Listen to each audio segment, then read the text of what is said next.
저희 교회가 호남을 두고 기도하고 있는데 어제 호남에 큰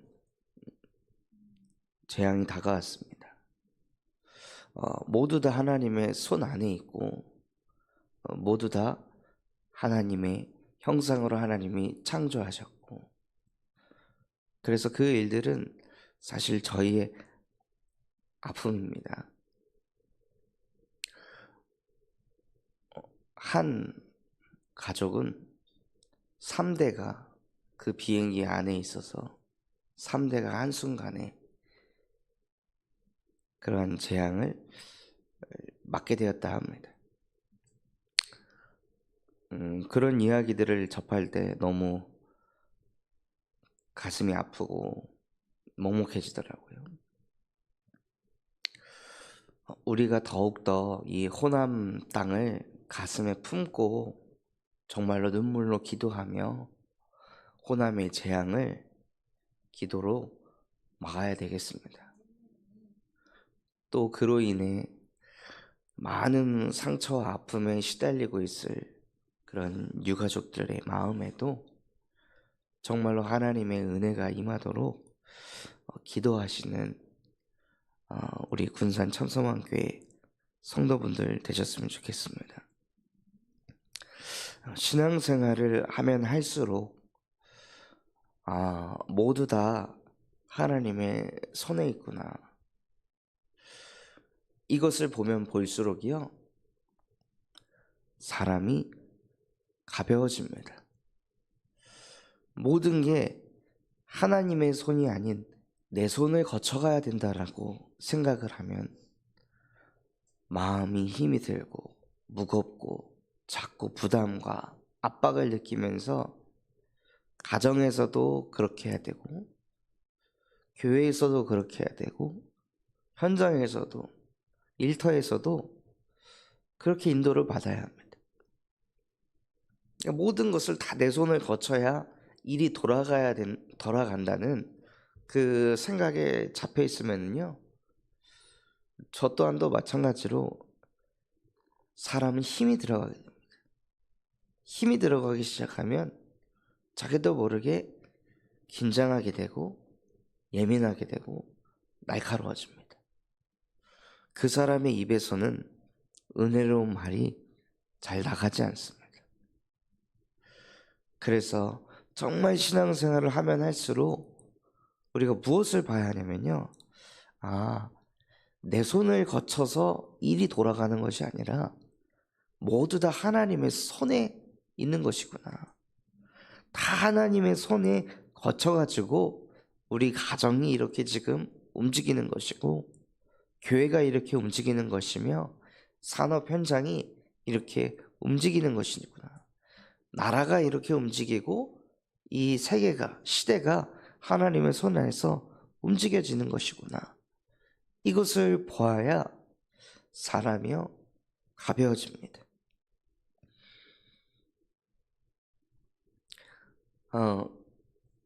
수영을 처음 배울 때에도 그 강사분이 저한테 이야기하신 게 힘을 빼라는 얘기를 계속 하셨거든요.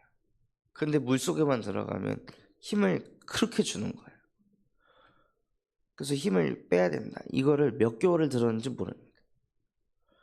그럴 정도로 뭘 하려고 하면 사람은 자기도 모르게 경직이 되고 힘이 들어간다는 거예요.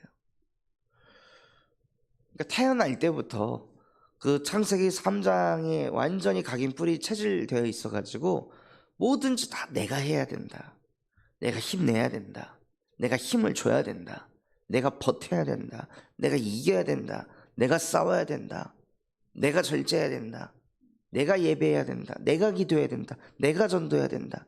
이 내가가요, 우리의 무의식 잠재의식 속에 완전히 박혀 있어가지고 어느 정도냐, 내가 힘을 주고 사는지도 모르는 상태로 살아간다는 거예요. 그럴 만큼 우리는 다 우리 손에 쥐고 뭔가를 움직이려고 합니다. 그런데 신앙생활은 무엇이냐? 그 손에 쥔 것을 풀어놓는 것입니다. 그 손에 쥔 것을 내려놓고 하나님께서 손을 쥐고 움직이는 것을 보는 것이 신앙생활입니다.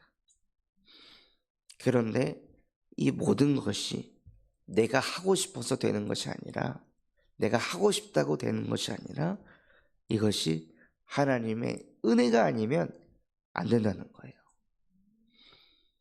하나님께서 전적으로 우리에게 은혜 주셔야 꽉 쥐고 있던 것에 힘이 빠지기 시작하고, 하나님이 은혜 주셔야 내 손을 거쳐야 우리 가정은 돌아가, 내 손을 거쳐야 교회가 돌아가, 내 손을 거쳐야 산업이 움직여 라고 생각하는, 나도 모르게 치고 들어오는 그 교만함과 오만한 마음이, 그 경직된 마음이요, 하나님의 은혜가 임할 때 자연스럽게 그것에서부터 해방받는다는 거예요.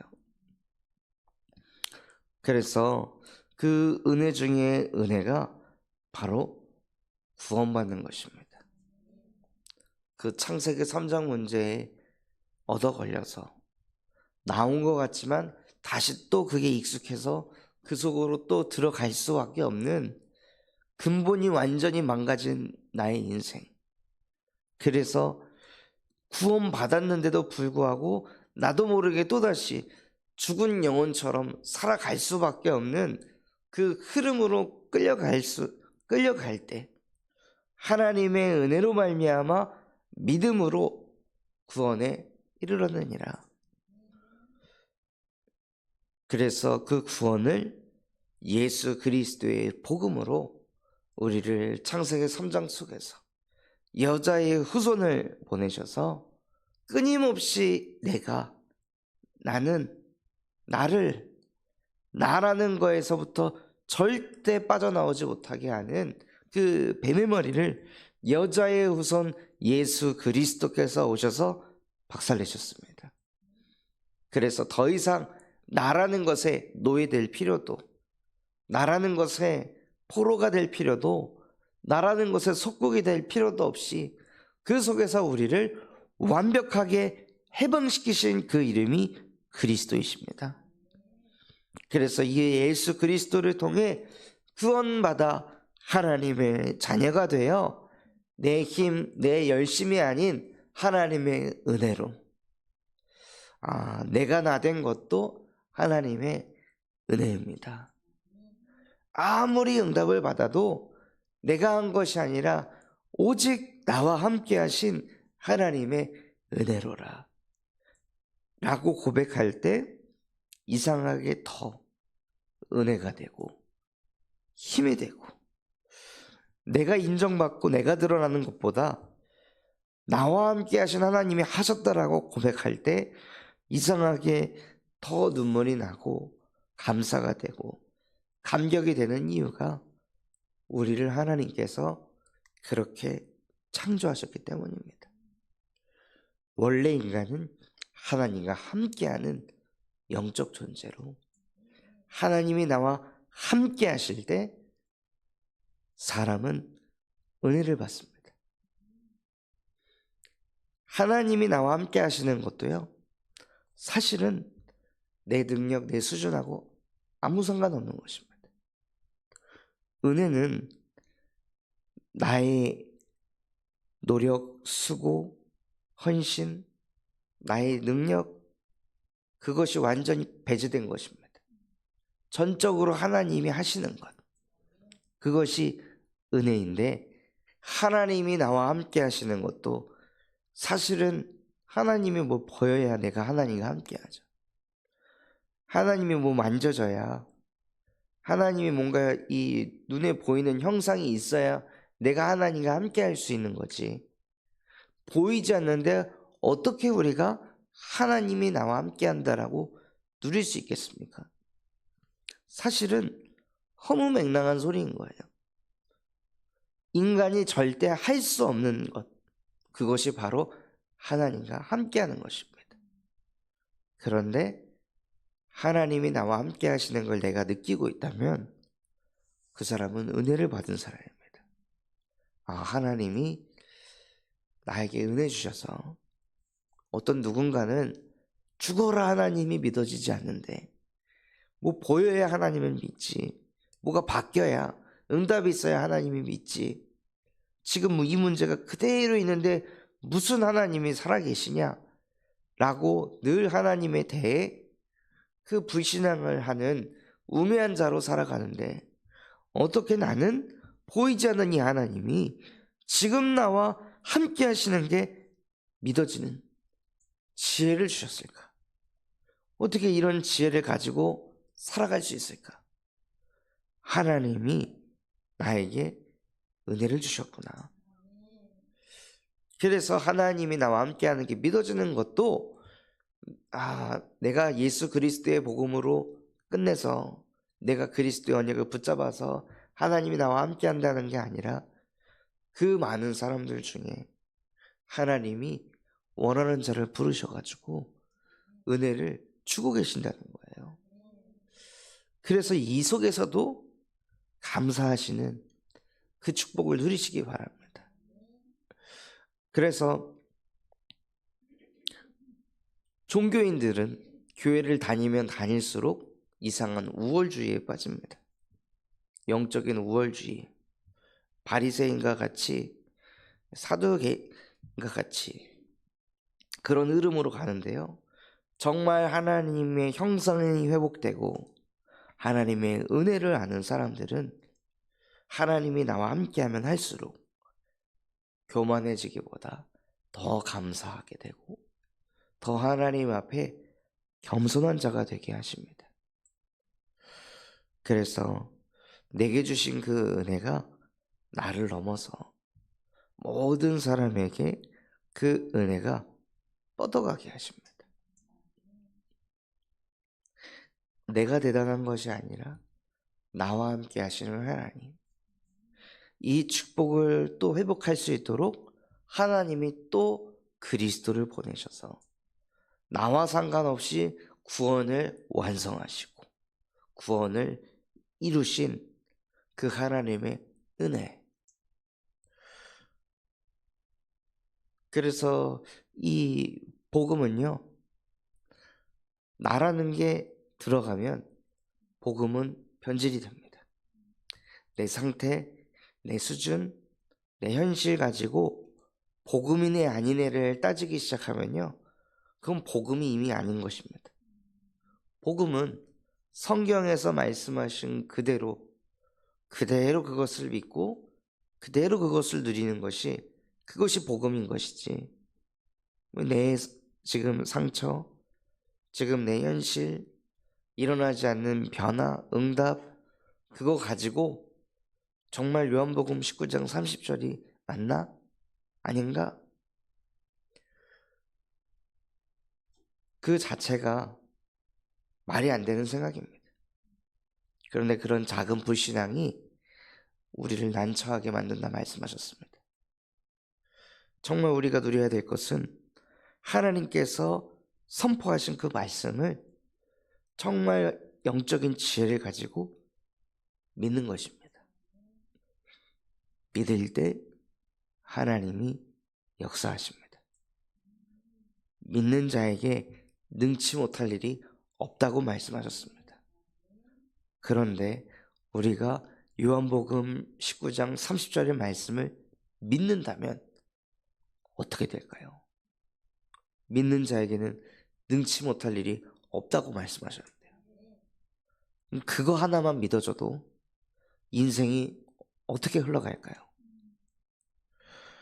많은 말씀, 많은 메시지가 있으나 정말 다른 것보다 예수께서 마지막에 십자가에서 목숨이 끊어지기 전에 선포하신 말씀이 가장 중요하기 때문에 예수께서 소리를 질렀다고 말씀하셨습니다. 왜 지르셨을까요? 온 땅이 그걸 다 듣길 원하지 않았을까요?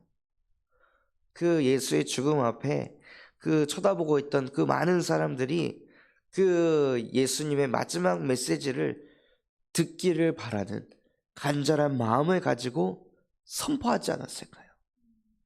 이것만 깨닫는다면, 이것만 믿어진다면 인류의 문제는 끝인데. 그래서 내가 다 이루었다 하고 큰 소리로 외치시고 영원히 떠나가시니라. 그 말씀이 정말로 우리의 마음속에 부딪혀서 내가 어떤 문제가 와도, 어떤 어려움이 있고, 어떤 상태에 있고, 어떤 사람을 만난다 할지라도 예수 그리스도께서 십자가에서 다 끝내셨다. 하나님, 저는 이것을 믿습니다. 나는 이것을 믿는 하나님의 자녀입니다. 하고 이 한 구절만 정말 믿어줘도요, 여러분이 가는 모든 현장에 하나님의 은혜가 임할 것입니다. 이것을 믿는 한 사람이 현장을 갔을 때 그 현장에 끝나지 않은 저주와 재앙, 운명 사주팔자, 영적인 모든 대물림들이 끝내신 예수 그리스도 이름 앞에 정복되게 되어 있습니다. 그래서 우리가 가는 그 걸음걸음이 빛을 비추는 빛의 사자의 걸음이 되게 하실 줄 믿습니다. 그래서 정말 우리가 나 자신이 먼저 그 은혜를 충만히 누리는 그 시간을 가지시기 바랍니다. 히스기야가 자신이 가지고 있었던 그 모든 것들을 다 사용했으나 문제를 결국 해결하지 못하고 나라에 재앙이 들이닥쳤습니다. 그때 히스기야가 다른 것을 한 것이 아니라 여호와 앞에 서는 시간을 가졌습니다. 그것도 나 혼자 하나님이 내게 주신 말씀을 붙잡고 책상 위에 앉아 여호와 앞에서 그 말씀을 묵상하니까요, 아마 어떤 말씀인지는 모르겠으나 제 마음에 오는 내용은 요한복음 19장 30절이었습니다. 그룹들 위에 계신 하나님이여, 당신은 만유의 주제이십니다. 당신을 이렇게 비방하는데 가만히 계실 것입니까? 당신께서 역사하시면 바로 끝날 줄 믿습니다. 하고 히스기야가 하나님 앞에 기도하는데 어마어마한 이 믿음을 가지고 기도하는 거예요.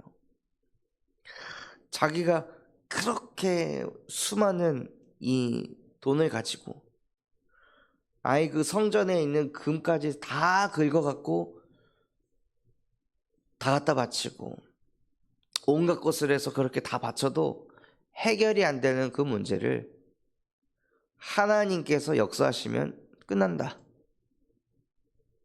라고 어떻게 신앙을 고백할 수 있었을까요? 우리 또한도 이렇게 해도 안 되고 저렇게 해도 안 되고 너무 오래된 문제들은 우리도 모르게 그 작은 불신앙에 사로잡혀가지고 기도조차 잘 되지도 않는 그런 일들을 많이 겪곤 하는데, 히스기야는 어떻게 내가 믿는 하나님은 그룹들 위에 계신 하나님이시다, 사단을 능히 무릎 꿇게 하실 수 있는 전능하신 하나님이시다 라고 신앙을 고백하고 믿음을 가지고 선포할 수 있었을까요? 바로 히스기야가 하나님 앞에 섰기 때문입니다. 하나님 앞에 서니 그 하나님은 만왕의 왕이요 만주의 주이신 하나님. 아, 내가 이런 하나님을 믿고 있었지. 그냥 내 문제 해결 이 정도 수준이 아니라 하나님이 창조주이시지, 하나님이 절대 주권자이시지, 모두 다 하나님의 손 안에 있지, 내가 이거를 놓치고 있었구나. 이것을 히스기야가 하나님 앞에 말씀 붙잡고 기도하다가 깨달았을 것입니다. 그러니 하나님이 누구인지만 정확히 깨달으니 그 다음에 하나님의 역사가 일어났습니다. 히스기야가 기도하는 그 밤에 주의 사자가,